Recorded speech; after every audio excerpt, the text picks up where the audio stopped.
I feel like I would love to just say, like, publicly on this channel, I just feel like if we just said too that those midwives and those providers that take on the things that are risk out criteria, they are painting themselves as these ambassadors and pro women, pro choice people. And they're just, I just feel like, I don't even know how we would phrase it, but I just feel like the more we can point out on our channel too, that they are actually quite the opposite of that. They are not pro women. They are predatory. They are just opportunistic and predatory. That they're literally taking people who are risked out for good reason. They do not have your best interest in mind. They do not have your best interest in mind. And they are not they kind of sell themselves under this like martyrdom, like umbrella, like that they're these like, oh, and we risk everything and we do what others won't. And we're just here for you. And we're these like silent partners and they really do, they create their whole image for themselves, but they're none of those things. They're predators. There's no way that you can know that something is risky if your provider tells you, oh no, it's good, right? Because we generally, like, if your plumber says we absolutely cannot cut into this wall and make, a double-headed shower here, it's too risky. And you'd be like, okay, you might ask another plumber if that's their opinion, but you wouldn't be like, oh, well, I think that's just, you're just being told that by your company, but it's probably something we can do. It's like, no. Generally speaking, if the person says they're an expert in something, you trust them. What I think people don't realize is what's happening is there is hospitals that are not taking VBAC, or they're not taking these super risky birth situations. They'd rather you just do a C-section.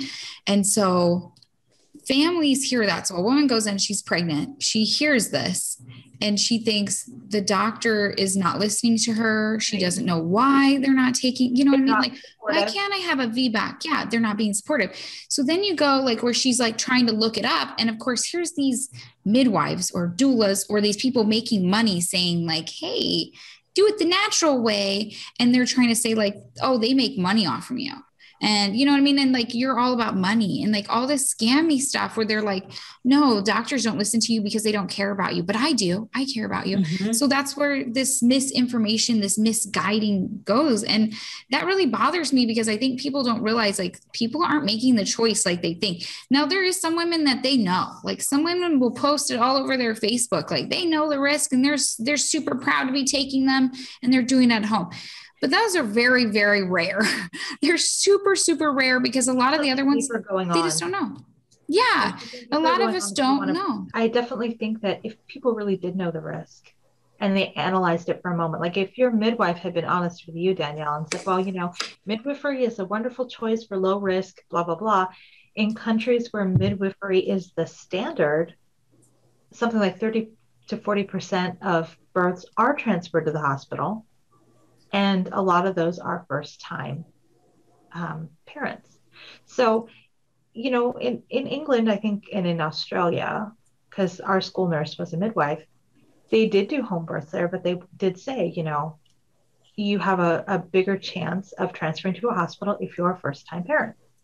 And they didn't say it was just for exhaustion or pain relief. They said, we don't know, you're a wild card. So that is a very realistic way to look at home birth if it's a service. I mean, it's within the system there, so transferring is very different. But just when they say that, hey, it's a wild card, that is a better analysis of risk for a layperson to consider. And I read that about the UK because everybody like, oh, they want to refer to these people overseas. I did read in a C-section group that has to do with the studies that came out because there's people in UK and they were like, by the way, first-time moms, it's like 3 in 5 need pain relief or something like that. Or it's 3 in 5 get a C-section, first-time moms.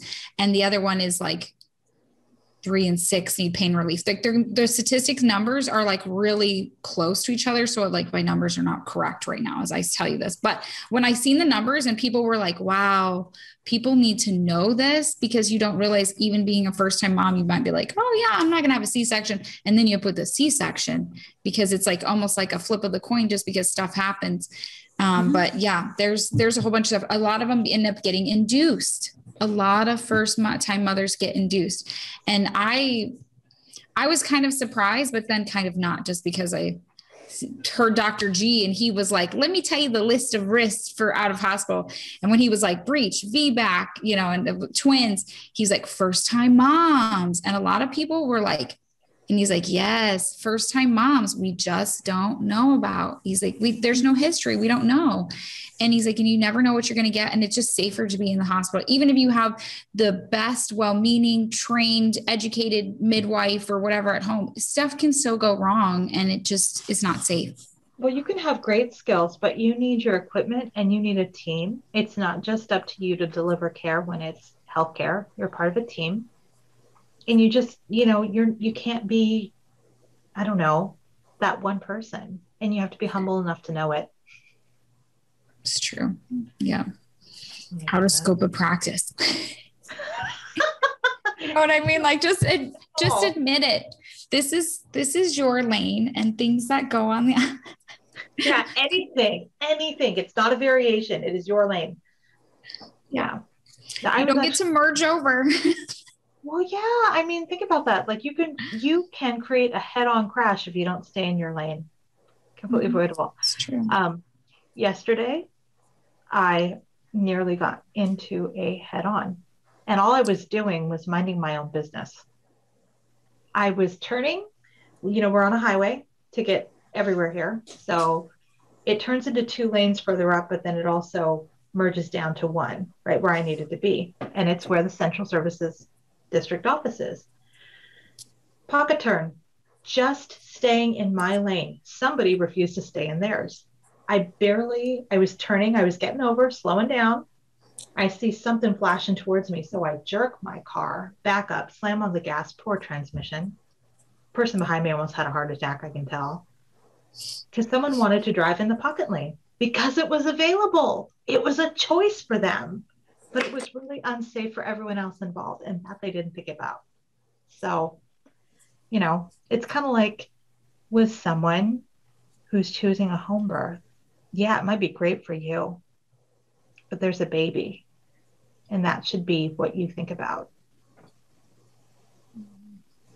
That's a great example, actually. That's like a great example.